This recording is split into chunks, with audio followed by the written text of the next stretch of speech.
all multilateral organizations are facing very big challenges, and ours is not an exception. We had to come up with the goods when there was the big 2008, 2009 crisis. And now we've had to come up with the goods again in the pandemic, where we already have about 167 or something like that policy briefs in our hub about everything that we do related to the COVID. So we do taxes in the COVID, and we do education in the COVID, and we do health in the COVID, and we do SMEs, and we do tourism in the COVID, et cetera, et cetera. So, and that is going to help our member countries deal with the pandemic, but mostly it's going to help us in the recovery, rebuild better, build back better, as is the phrase now, and build back better together. Multilateral, multilateral, multilateral.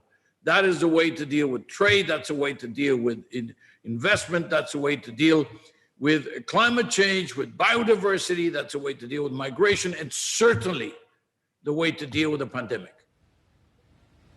But Ángel, you mentioned 2009, and I remember your actions there. I remember Gordon Brown and Mr. Obama, incoming president, there as well. Let's say it how it is. It's been a disastrous period for multilateralism under the Trump administration as well. Do you feel that President Trump leaving office in January as well will reinvigorate the multilateral story? The multilateral story always is at a test. It always has to deliver, and it always has to prove that it is the better way.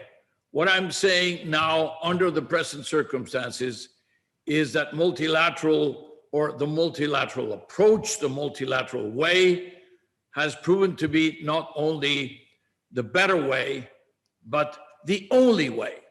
Because when you see a phenomenon which spares no country, even the smallest, most remote island in the world, like the pandemic, the COVID-19, then you realize that without international cooperation, this is not going to be very successful. And in things like the production and then the distribution and deployment of vaccines, that has to be dealt with like a global public good.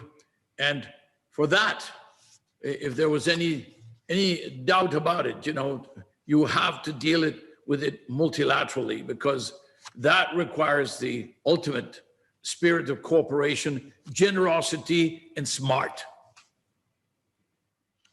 Ángel, we've certainly seen a global effort to bring vaccines to the market, but there's clearly going to be a change in the White House come next year in January, and the market's wondering the implications on trade and on climate change. Do you think that the change in the presidency, the change in the White House with Joe Biden incoming with his administration, will make any difference to multilateralism?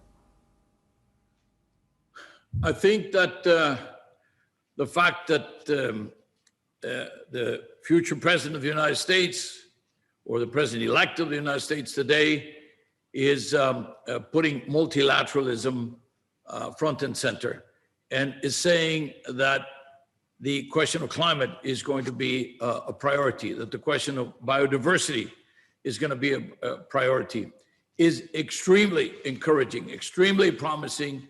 And I would say that we all have to contribute to make it work, so that effectively, if multilateralism is going to be supported, multilateralism is going to be given an opportunity to prove that it is the way to go, then we have to deliver. We have to make it work.